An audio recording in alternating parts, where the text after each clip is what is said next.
Whew.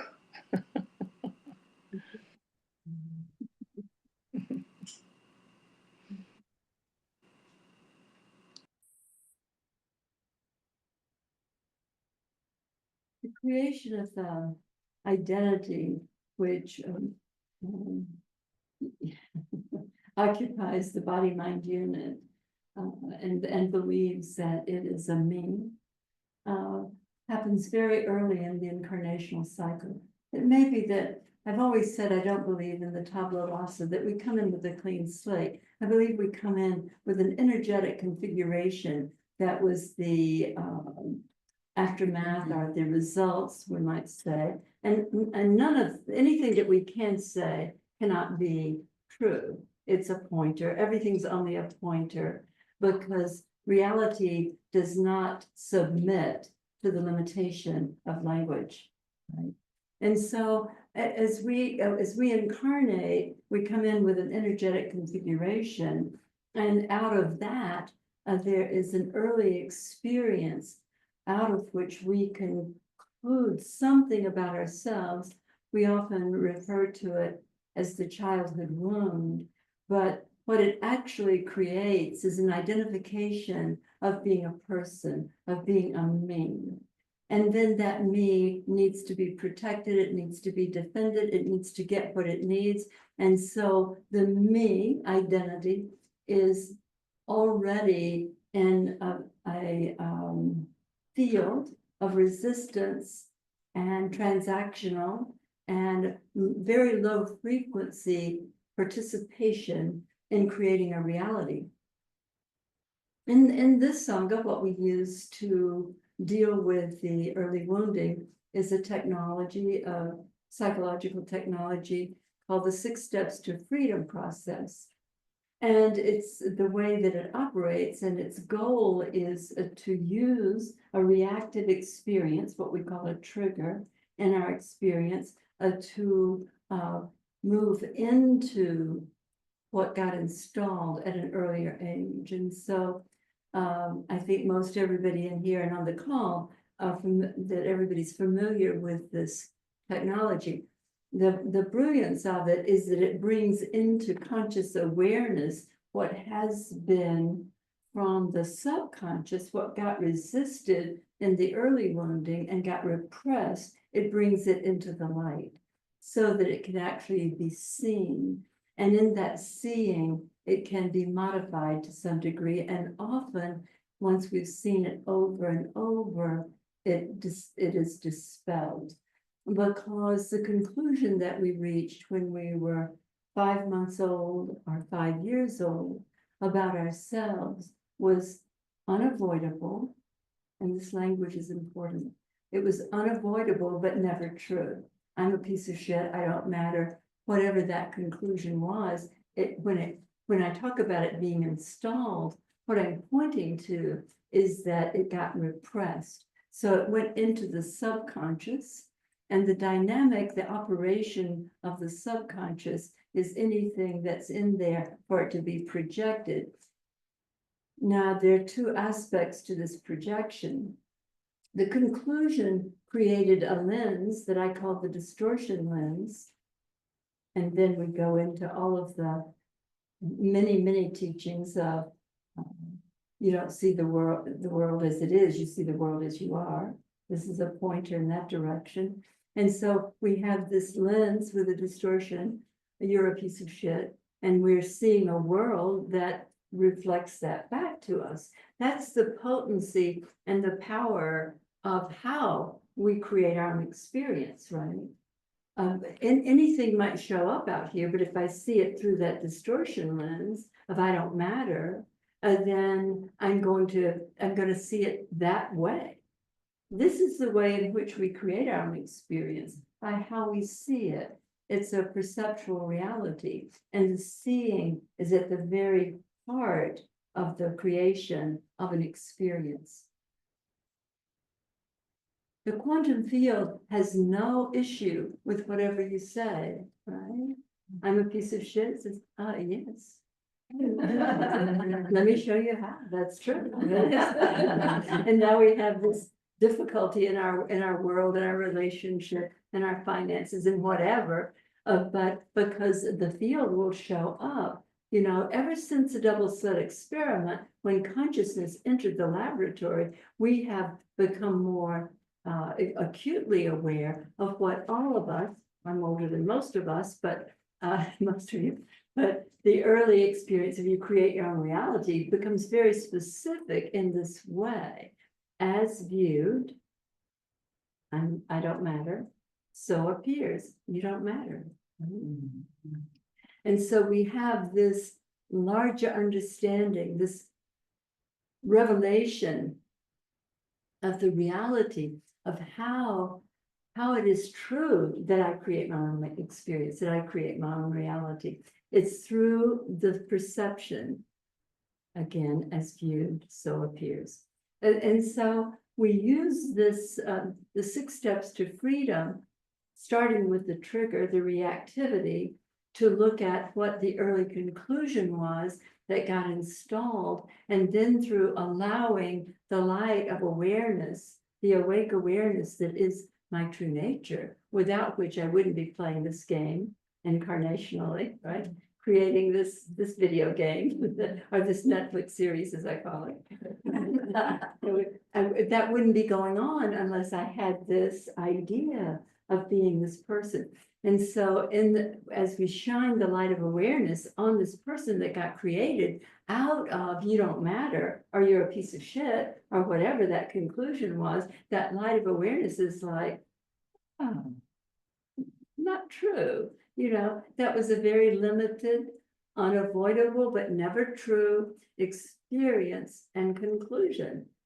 And so we have I think of it as fun, but initially it's just the joyful relief to whatever degree, the release, the relief out of the heavy weight of our own self-judgment. And the experience of our reality looking like other people, family, friends, opportunities, whatever. We often have the illusion that if only they would do this, or if they would express differently, I could feel a lot better about it. She really didn't call me back, yeah? I mean, so we start to, it's like we reclaim our attention particles from the out there and come back to ourselves. And the admonition is this: you first. You want to be appreciated, loved, connected to, you first. When you do it here, that's the information into the quantum field that then shows up as your experience in the appearance or the apparency of the illusion that there are others. That's a trick direction there. I always like the story of Ramana Maharshi, who was an Vedanta invited teacher, when one of his devotees came up and said to him, "But Guru, you didn't talk to us about all the others and our obligations, and what about that?" And Ramana looked at him puzzled and said, "There are no others. There are no others. The work is here. The creation is here. It's all with you. This is the good news. This is the gospel, right? This is this is the point of wonder and awe and connection. It's all here. You have access to everything, to the sense of abundance, to the sense of connection, to the sense of the one I am as a space, the field of allowing in which realities arise. So as we do this work, the one place that we get to initially is a place to stop being in resistance, both to when we're doing the work, we use the trigger because that's where the resistance, that's where the rubber met the road probably. But as we are just living and breathing and having our daily experience of a 3D reality, we start to be kind to ourselves. We begin to be present on our own behalf, because what happened in the early wounding was that our attention particles were magnetized into circumstances looking like baby brother or baby sister who were here before we got here, and that they get all the attention. We start to reclaim our attention particles from back there. That one leads many of us into the experience, lifetime experience of I don't matter, or it can't be about me. It can lead many of us, it did this body-mind unit, into the experience that that sister, that son is more important than you are. You're here on behalf of them. That's a fundamental energetic error that creates difficulty because the field is only, again, saying yes, right? So with that little quick and dirty, I'll open the floor to questions or suggestions or working the 6 steps with anybody who has something that they'd like to take a look at.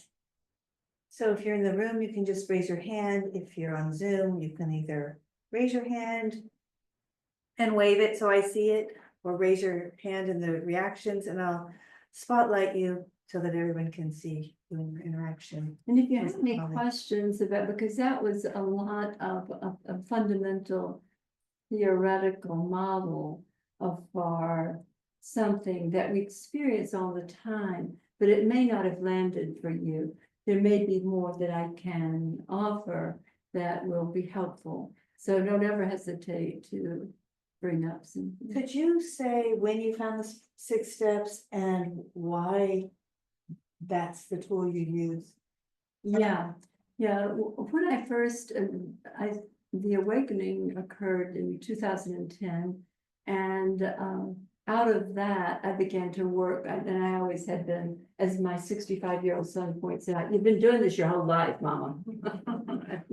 But the specific way in which I was clear, there was no longer a fear-based person here, and I became available to offer the kind of connection and shift in perspective that was helpful to people. And I was here on Maui, and at that point, I deeply sensed that the shift would occur out of forgiveness, the forgiveness of what I now know as the bright light of awareness. And all I had then was Ho'oponopono, which I had done the workshop with years before, and really understood it was a frequency of forgiveness, to forgive ourselves, to allow that spaciousness. About 7 years ago, about 7 or 8 years ago, I came upon the 6 steps to freedom process as it's offered in Dietrich Walsack's book, Choose Again. He's a teacher of A Course in Miracles and has a group in Vancouver, BC, where they use his version. His 6 steps was spot on as far as I was concerned, and I found it very helpful. I have a bit of a different ending to it. I invoke, call in, and this is the way I teach the 6 steps, call in the awareness to forgive the error that was unavoidable but never true. Dietrich is much more at the level of, it didn't happen the way you thought. I don't want to represent him here because I can't do that. But it was more at the understanding that you were never what you'd concluded. But for me, I added the forgiveness. It is forgiveness in his model also, I should say. So, yeah, so that book, Choose Again, is helpful if you're interested in this particular way of dealing with childhood wounds that create a distortion field that then is going to be the way you perceive and experience a reality. Very worthwhile, right? It's like, good idea. Let me see what is causing the matter of this fiasco that I call my life. Yeah, so it's, that's how that evolved. So it remains forgiveness, just as I had used Ho'oponopono. But it's very specific. It's the light of awareness shining on a conclusion, shining on something, and that light is like sunlight on mold, and it begins to shift and disintegrate and dispel the way in which the wound is so tight and so convincing, right? It seems like lately, some people have been really relating to that light of awareness as a kind of compassion and holding that original It is that. core conclusion as with compassion. Right, and to be kind to yourself, because, and that's one of the directions that comes from the 6 steps, is the self-abandonment that occurs when you believe I don't matter, right? Now it's like it shows up in your life. It feels and is experienced as if they're doing it, right? They're telling me I don't matter. I'm not being included. They didn't return my call, right? But the awareness of that conclusion that I made unavoidably early on brings that wounded child into our awareness. Sometimes I suggest the child is sitting on our lap with our arms as awareness, our arms around the child, and saying, we've got this. I'm the one you're waiting for. You are everything. You are the space in which realities arise.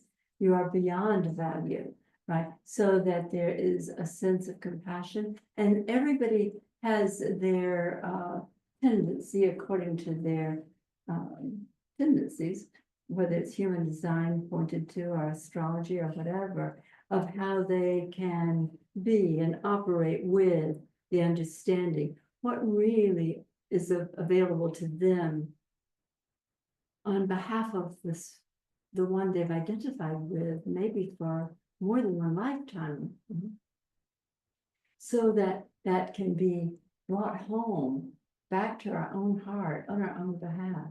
Because a part of this awakening process, we start to return to, it's like we have reclaimed the tension particles from out there where they got projected when we were little, and mommy and daddy had all of the good news or all the bad news, and everything depended on the out there, and we projected out there. Now we're just coming home to ourselves.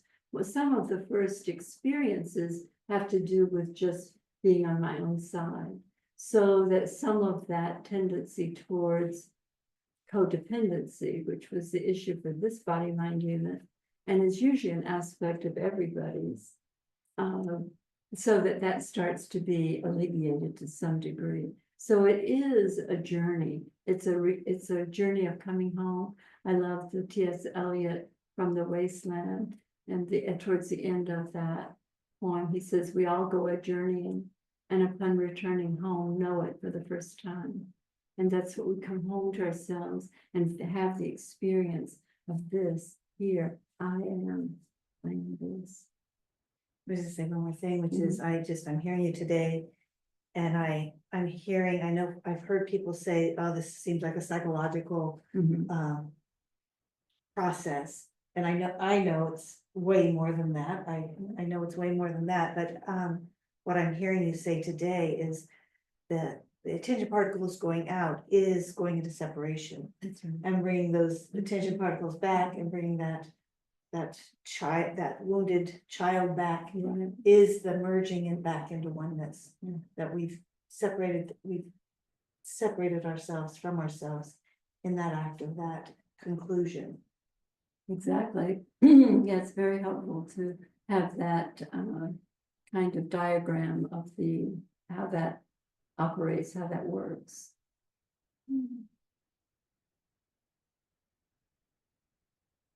Kim, do you have a question or a thought? You look like you had that look. Okay. Yeah, Priya. Thank you for the opportunity to formulate a question. and have a dialogue with Yeah. you. So good to be here. So when you said there is no other,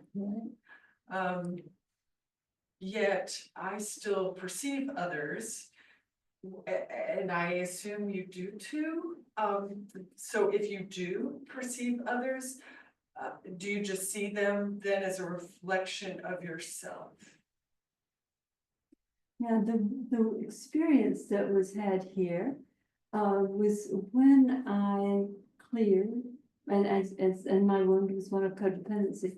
And when it cleared, I have since then, it's been how many years, 15 years, I have since then had the experience of reality arising in the consciousness of the one I am.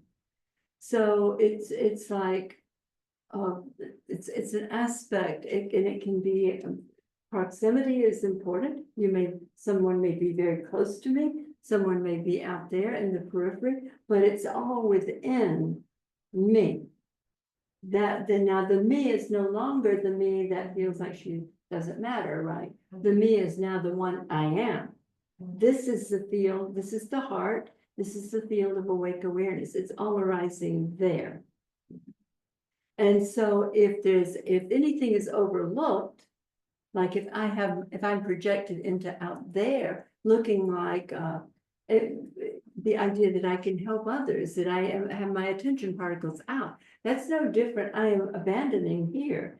Whereas if I have presence here, I am available for everything in my reality, without any sense of the only sense of priority is proximity. I was working with a young man a couple of years ago, and he said, he'd asked me something about my family. I told him about my family. He said, well, I don't think you can tell me that you love me the way you love your son or your sons. And I said, no, right now I love you more. You're here. Right? This is you and me, right? It's like, what's true? This. And so being with what is and being connected in the light of awareness there is the greatest gift we give.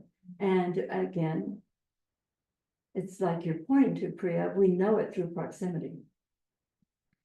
We can't, when we jump ahead, and it's not that your experience, your expression is a blessing to reality, as long as you're not caught in a self-denying, negating identity.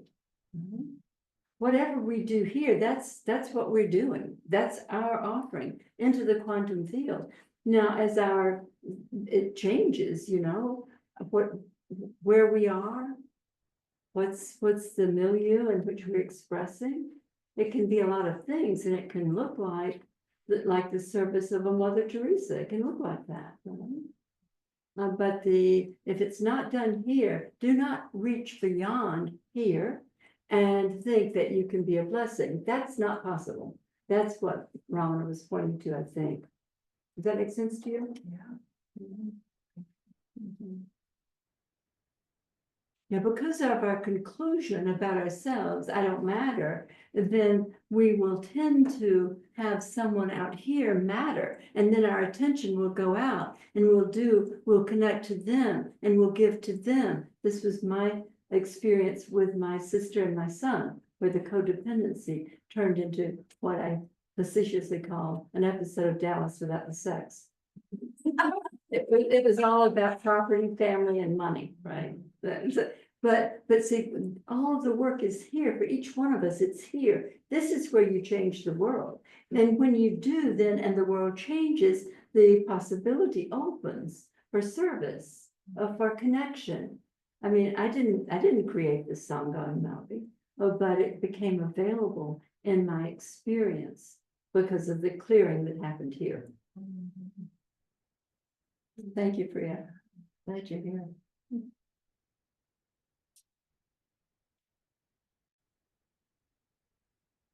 Yeah, Colleen.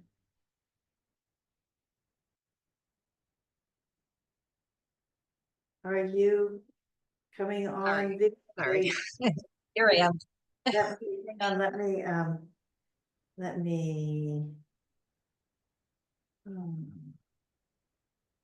Not letting me, okay, go ahead, it's not letting me multi.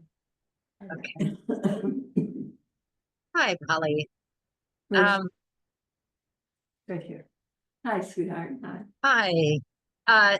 I've been thinking a lot about um locking my door. And I actually have been thinking about that in relationship to you. Like, I'm curious how you feel. Like at night, I make sure my car is locked, my front door is locked, and then I feel like, oh, I'm safe in my home. But I know that there is fear behind that. And I'm just curious, like, do you lock your door? Do you think about that? Is it just a case of like how I'm holding it? I just like to hear your perspective on I do lock my door. I don't have any fear. So it's not motivated in that way. And that would be the place to connect. It's not a matter of what you do, it's who you're being to yourself. That motivation is the test. That's the litmus test. So to check in with yourself, if you're doing it because you're afraid, you may do it and then do the work on the trigger of being afraid. Because it might lead you into Right. something that's operative in your experience, it's self-conscious. It might lead you there. Yeah, but no, I mean. And so you lock your door just because there's people out there that I just lock the door. I don't have, there's no story with it. there's no story. Okay. Yeah, All so right. there's a story. And I mean, I think, recall locking my door because I thought it would be, I mean, I've lived in many different circumstances and in cities where there might be, it may have been motivated differently, but that would have been before the clearing here. So check the motivation and see, but just lock the door, All right. Thank you. Thank you, Colleen. Thank you. I had a teacher once and he said, believe in God, but tie your camel to the post. Right, exactly. Yeah, finding what are we motivated? What is that? That's the gift of our behavior. Why am I doing that? Check in, see. Yeah.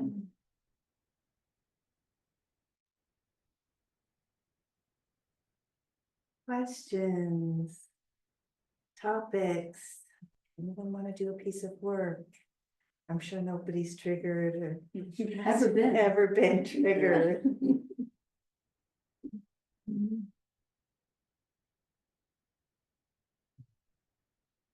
The creation of the me with the early wounding is then what that then creates is a whole like it's like an entire edifice around the me, right? The little fear-based me is in the center of this entire edifice with maybe locked doors and windows and just peeping out to see what they're doing out there that might impact me. And so the awakening with the dispelling through, seeing through, what is this distortion? Anna Eastman said, we do not see the world as it is, we see the world as we are. And there have been many, many versions of that as universal teachings that point to what now is being shown through quantum physics. And so as we are knowing the truth of who we are, the me starts to be quieter and quieter. And then it just fades away because it was created out of illusion, the illusion of the need to get something or avoid something or control something, and different versions of that. And so the query at any point is what is the motivation? but the tell is the trigger, the reactivity. A trigger is some version of reactivity. Irritation, resistance, anger, all of that can lead you to find, it's all gold. All gold. Finding that reaction within ourselves is like the, what was the labyrinth with the string, I think it's Ariadne in the Greek myth, followed the string to the Minotaur. Like that string is the trigger following it into where its origin story is. The origin story is the conclusion that we reached very early. Often it's pre-verbally. It's an energetic conclusion, but once it gets installed, it's running the show in the sense of as viewed through that distortion, so appears. Would you say it's kind of like looking for a bug in a computer program? Well, I couldn't say that because I haven't looked for anything on a computer for 10 years, but yeah, it's like that. It's like, but the trigger, what would be the an analogy with the trigger if you're using the computer?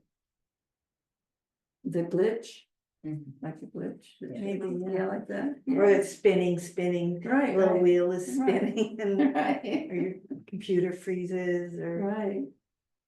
Yeah, definitely. errors signal. Yeah, it's very interesting to start to actually understand. And it's very freeing if we are receiving the gift of it, to understand what is cause in the matter. How my world looks, how it shows up, how I feel, all of it.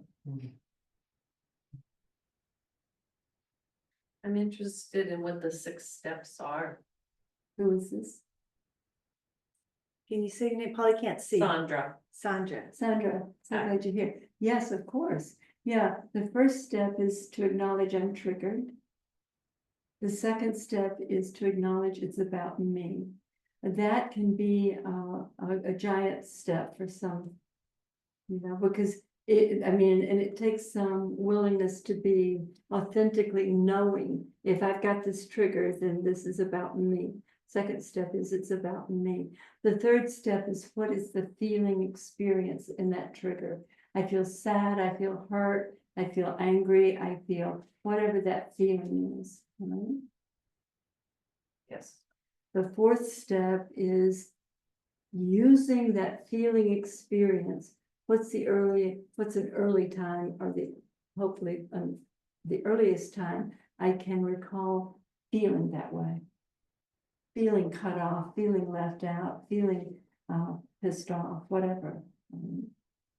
Use that memory to see when that happened. I could have been 3 months old, 10 years old, where typically the originating ones are going to be before 7. When that happened, I concluded that that meant something about me. If I'd been left out or ignored, I hadn't been fed on time, I was not taken care of, I might have concluded I don't matter. The sixth step is the light of awareness on that got installed. Now we're seeing there was that experience, there was that conclusion, it got installed. Now we're seeing it as something that happened. It was unavoidable conclusion, but it was never true. I don't matter. That was the conclusion of a 3-year-old or a 9-month-old or whatever. And I forgive myself for ever having believed that I don't matter. That's the sixth step. I do think it's a good idea to read Dietrich's book. I don't think it's great literature, but I do believe that it's a helpful context in which to see and identify with what we all do.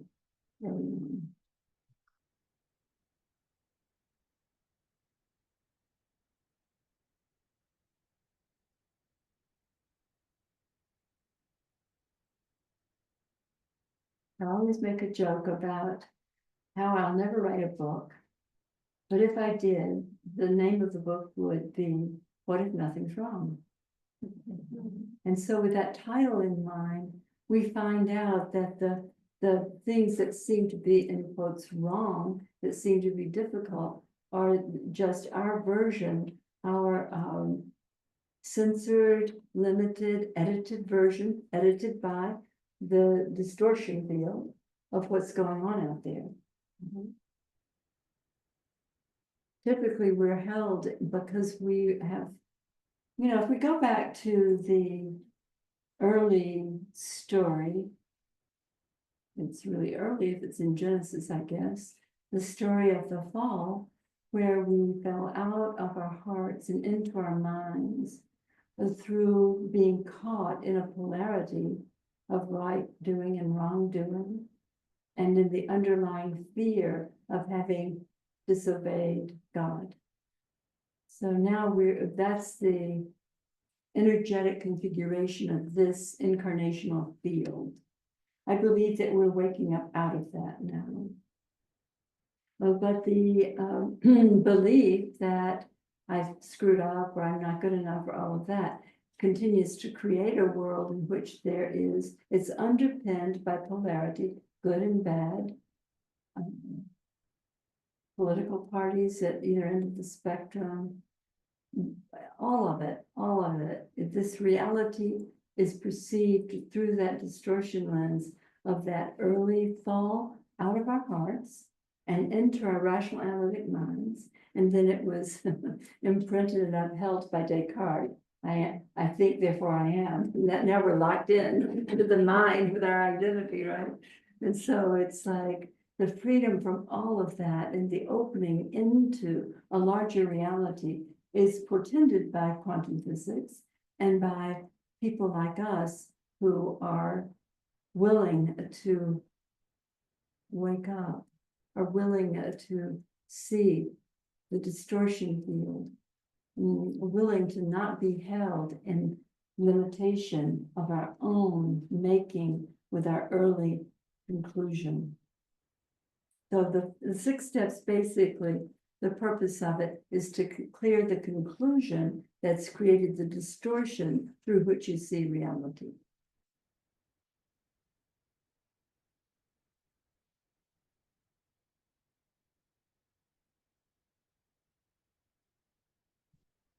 Molly, this is Marty. Hi, sweetheart. Hi, honey. I keep going back to like being a mom. And I find that when you said if somebody had something to work on, I feel like I always have to be not right, because I've gotten past that I'm always right, but I have to be strong. And that my children can't see weakness. They can't what? See weakness in me. What does it do for them to see you as strong? But I always feel like I have to be real strong. And that I have to, that I can't let them see me. And yet I can sit here and let a whole bunch of people see me cry. But it's difficult for my children, for me, with my kids, to let them see that I'm sad, really sad. I mean, I am attempting to say this is where I am today or whatever, Right. but I'm like kind of fake with them most of the time. Right. I mean, I have my moments when I will. But I When was, authenticity pops out. yeah, right now. But I don't even know if I'm making any sense. Totally. And I don't know how to get past that, other than I don't know how, because I keep wanting to be, I can't even explain where I'm at, but it's just a look. Yeah, so that's the trigger. Right? You want to do the work? Okay. They're okay with me crying. Yeah, that's good. That's good. That's about me. What does this feel like?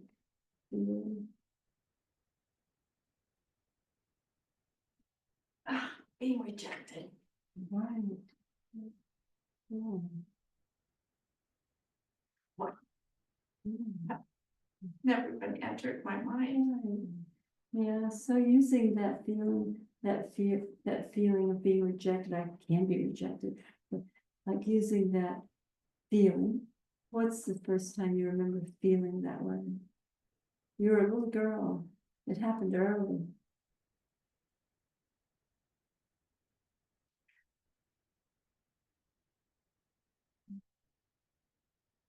I suspect.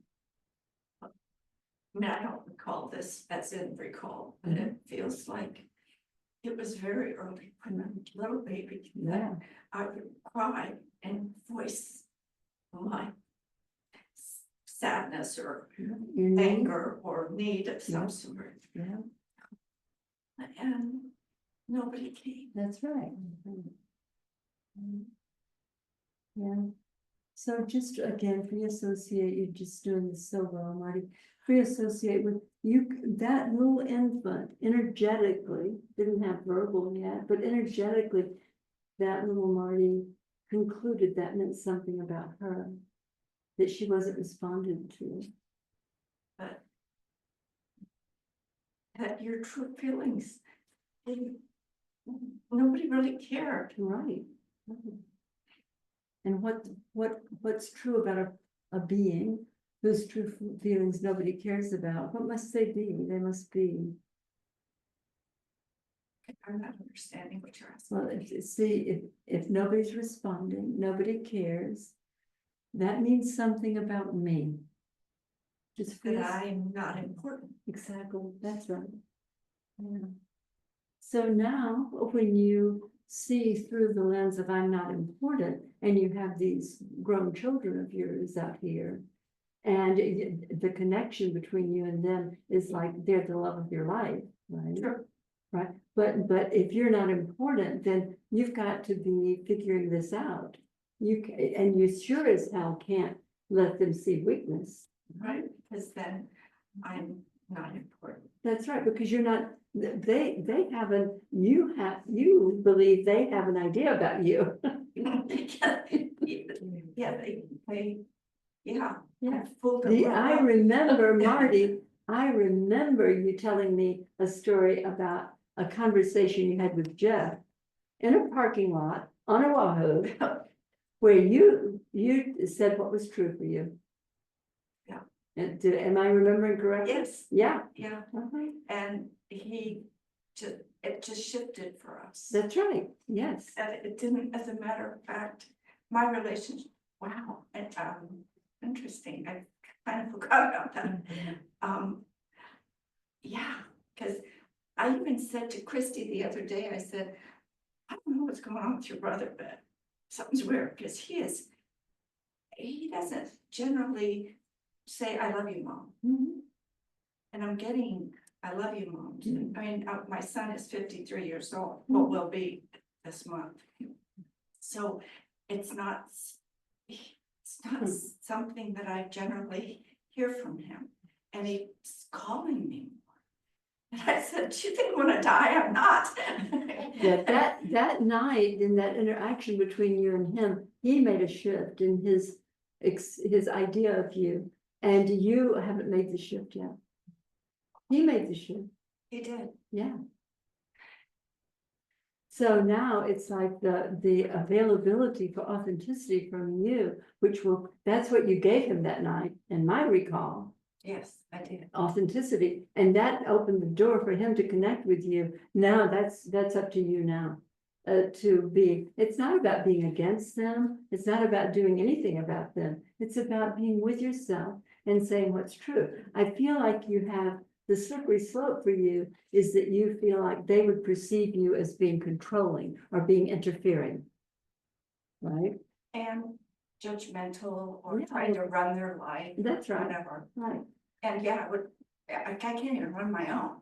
So. Well, but they, yeah, so as you come back to yourself and you are seated with yourself on your own side, right? That early on installation of I'm not important. right? It's that scene and you're just present and you can be authentically connected to them. The truth is, from your idea that you're not important, you probably asserted that they needed you to run their life because that was the way you would get a feeling of importance. That's true. Wow. Yeah, so now you're getting freer and freer right now. In this moment, you're getting freer and freer, like just to be at peace, to be present. Like there's Allie, or there's Christy, or there's Jeff, or whatever, and you're just like, wow, because no mom knows how to have more fun with their kids than you do. But if you feel like you have to make a difference or that you're important to them, then that's a distortion. Because then you have to continually try to stay on that pedestal of being That's important. right. It's exhausting. Yeah, right. Right, and but the minute that you're not on that, with that tension and with that feeling of restraint, then you're available for actually connecting, just like you did with Jeff that night. I'm so glad I remember that you shared with me Yeah. that experience, because that's a pointer, that's a placeholder for you.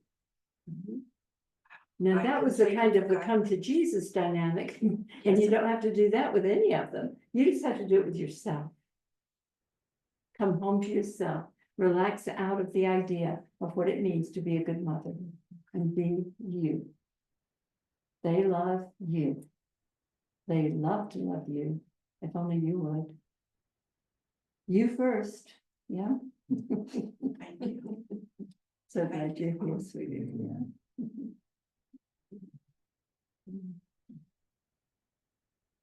Gosh, I wish my mom would have been authentic with me. Right. That would be very special. Well, I'm gonna be better. Yeah. We have about 5 more minutes. If anybody has any thoughts or feelings coming up or anything you want to say or ask. Yeah, Christy. Well, with that share, it kind of brought mine up. It triggered me. But mine's the opposite. I'm too emotional. I'm get too excited about things. I from what I gathered from my son. And so his dad is more reserved and has told him all kinds of crazy things since I left. How old is your son, Christy? Now he is 19 and a half. Uh-huh. But he'd asked, his dad asked him if he ever thought he'd have a relationship with me in the future. And he said, maybe, as long as she's not her. As long as she's not. She's not her. And so, how about rejection? So I'm triggered. I'm triggered. It's about me. It's not me. What is the feeling? When you heard that that's what he said. Rejection. You feel rejected. What does rejection feel like? It feels like a hole in your heart. It feels like emptiness. Right. But just using that feeling, it's like all of your attention particles are invested in that feeling of the hole in your heart, and how you like the sense of rejection, whatever that is, right? And now free associate an early time when you felt that. We're looking for before 7 years old, maybe an infant, I don't know. I was really young. Yeah.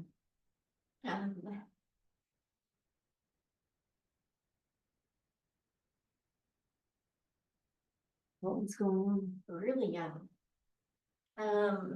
It was pre-verbal, I think. I think so. Mhm.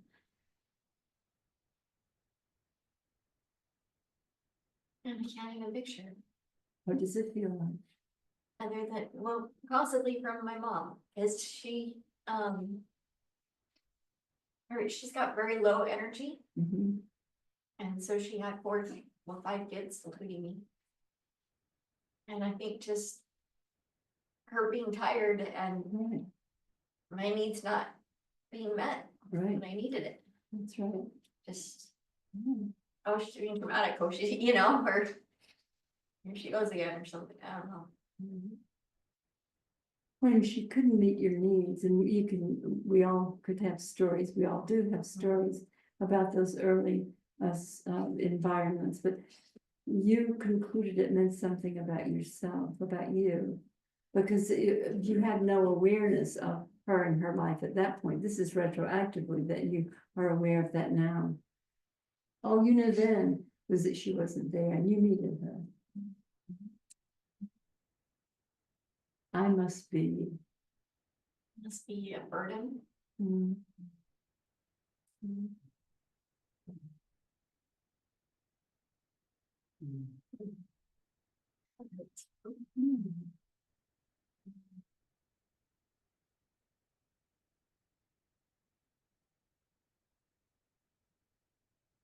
Really shining the light on that conclusion and the bright light of awareness on that conclusion would be, it could never be true. I am the awake awareness, and that experience with that installation, if you installed, which you did, and clear, that I'm a burden, then that's been at play in every dynamic in your life ever since. You feel like you're a burden to your son, right? I'm a burden was not true when you were 6 months old or however old, and it's not true now. You are the awake awareness. You are, right? Yes. Feel feel the spacious Yes. awareness that you are, right? It's like, this is like, it has nothing to do with these limitations of being a burden or being not good enough, or it's just like wide open. Feel that for yourself, the awareness that you are. Yes. Right. In that awareness, your son may show up differently as you begin to know yourself as that spacious, awake awareness in which aliveness shows up, right? Opportunity shows up. But to reclaim your attention from what you were triggered by coming home through the forgiveness of the belief I'm a burden. The forgiveness of that will alleviate that whole story that came through your ex via your son, whatever, right? That was the Netflix movie, right? And now you feel who I am. I know who I am. I am the awake awareness in which realities arise, right? Yes. Feel it, sweetheart. You've got this, Christy. You've got this. Good work. Thank you.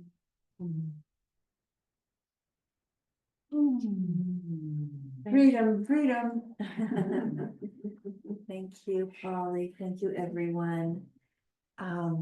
Gentle reminder that there is a donation basket at the back, or if you're online, we welcome donations on PayPal or Venmo. We're going to shift now into silent meditation, and we're asking that the room remains silent, that if you need to go out and talk to people, that you go outside to talk. And yeah, that's it. And you can relocate anywhere in the room here for the meditation. How long does